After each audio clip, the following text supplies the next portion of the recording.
अस्सलाम वालेकुम स्टूडेंट्स, कैसे हैं आप सब लोग। तो यकीनन आप लोग बहुत अच्छे होंगे।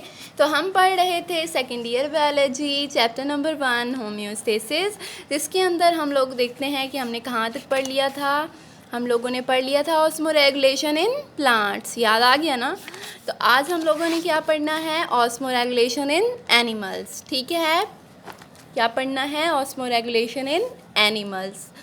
एनिमल्स के अंदर वाटर एंड सल्यूट की कंसंट्रेशन किस तरह से मेंटेन हो रही है वो हम देखेंगे। Osmoregulation, water and solute concentration और regulation to regulate the water and solute concentration in the animals, ये हम लोग देखते हैं। इसके अंदर हमारे पास 2 अप्रोचेस हैं।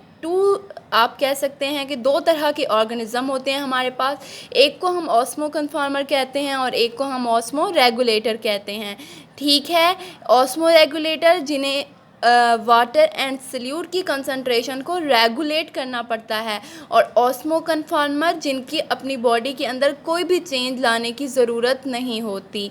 ऐसे ऑर्गेनिज़म जिनका इंटरनल इन्वायरमेंट एक्सटर्नल इन्वायरमेंट के बिल्कुल ही सेम होता है, उन्हें किसी भी चीज़ चेंज करने की, किसी भी अपनी बॉडी के अंदर चेंज लाने की ज़रूरत नहीं होती, तो उसको हम उन ऑर्गेनिज़म को हम ऑस्मो कन्फॉर्मर कहते हैं। और ऐसे ऑर्गेनिज़म जिनको अपनी बॉडी को रेगुलेट करना पड़ता है एक्सटर्नल इन्वायरमेंट के मुताबिक, ऐसे ऑर्गेनिज़म को हम कहते हैं ऑस्मो रेगुलेटर। ठीक है, तो यहाँ पे आप लोगों को बताया गया है कि ऑस्मो कन्फॉर्मर जो है वो आइसोटोनिक उनकी बॉडी फ्लूइड होता है। बॉडी के अंदर जो वाटर और सल्यूट की कंसंट्रेशन है वो बिल्कुल ही आइसो मतलब सेम होती है बाहर के इन्वायरमेंट से।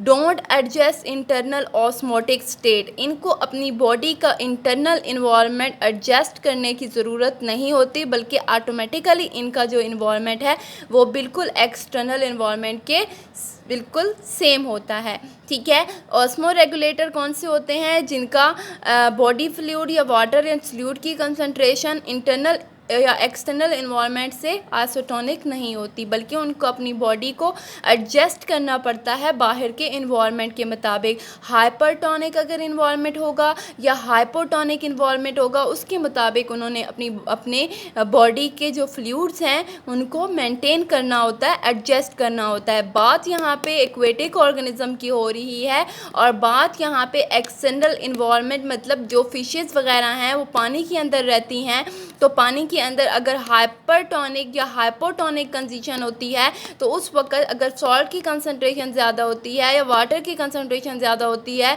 तो उनको अपनी बॉडी का टेम्परेचर या बॉडी के अंदर जितनी भी फ्लूइड्स वगैरह हैं उनको एडजस्ट करने की ज़रूरत पड़ती है। लेकिन ऑस्मो कन्फॉर्मर ऐसे ऑर्गेनिज्म होते हैं जिनको अपनी बॉडी को एडजस्ट करने की ज़रूरत या बॉडी के जितने भी फ्लूइड्स हैं उनको एडजस्ट करने की ज़रूरत नहीं पड़ती।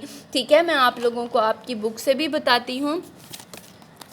देखें यहाँ से, ये आप लोगों की बुक है। यहाँ पे आप लोगों को बताया गया है कि animals require more critical balance of water. ये चीज़ आप लोगों ने नहीं करनी, ठीक है, लेकिन इसमें बताया गया है कि एनिमल जो है वो उनके अंदर वाटर एंड सल्यूट को बैलेंस करने के लिए एक जो है वो मैकेनिज़्म होता है जिसे ऑस्मो रेगुलेशन कह रहे हैं। बग़ैर वाटर अगर लॉस नहीं होगा, पानी बहुत ज़्यादा हो जाएगा, सॉल्ट बहुत ज़्यादा हो जाएंगे, तो किसी भी जो है वो मैक्सिमम कंडीशन में ये सर्वाइव नहीं कर सकते। इनको वाटर लॉस या गेन करना पड़ता है बैलेंस करने के लिए। ठीक है, तो हमारे पास 2 अप्रोचेज़ हैं, एक ऑस्मो कन्फॉर्मर होते हैं और एक ऑस्मो रेगुलेटर होते हैं। ठीक है, जो ऑस्मो कन्फॉर्मर्स होते हैं, the animal body fluid are kept isotonic to the external environment. External environment के मुताबिक इनकी जो बॉडी के फ्लूइड्स होते हैं वो आइसोटोनिक होते हैं। ठीक है, और बता रहे हैं कि जो मैरीन सॉल्ट वाटर इन्वायरमेंट है, यहाँ तक कि जितने भी जो मैरीन की इन्वायरमेंट के अंदर रहते हैं उनके अंदर भी जो बॉडी फ्लूइड्स हैं वो सारे के सारे आइसोटोनिक्स होते हैं बाहर के इन्वायरमेंट से। These animals do not require actively to adjust the internal osmotic state। ऐसे ऑर्गेनिज्म को अपनी बॉडी का इंटरनल इन्वायरमेंट या इंटरनल वाटर और सल्यूट की जो कंडीशन है जिसे हम ऑस्मोटिक स्टेट कह रहे हैं उसको चेंज करने की ज़रूरत नहीं पड़ती। ऐसे ऑर्गेनिज्म को हम कहते हैं ऑस्मो कन्फॉर्मर। ठीक है, और फिर नेक्स्ट जो है वो आप लोगों को ऑस्मो रेगुलेटर का बताया गया है। ये बुक से इसलिए बता रही हूँ कि थोड़ा सा आपने यहाँ से नहीं करना बीच में से कुछ चीज़ें। The animal animal whose body fluid concentration differ noticeably, ये आपने कट कर देना है।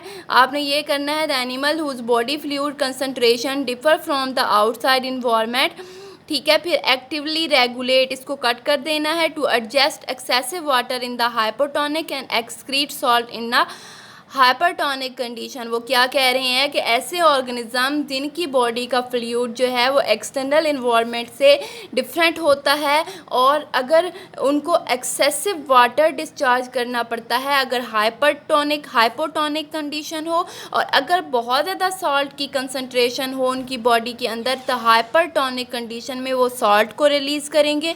लेकिन अगर हाइपोटोनिक कंडीशन होगी जिसमें सॉल्ट की कंसंट्रेशन कम होगी तो उस वक़्त वो ज़्यादा से ज़्यादा एक्सेस वाटर को लॉस करेंगे। तो ऐसे ऑर्गेनिज्म को हम कहते हैं ऑस्मो रेगुलेटर। नीचे वाली जो 2 लाइंस हैं ये आप लोगों ने कट कर देनी है, ठीक है।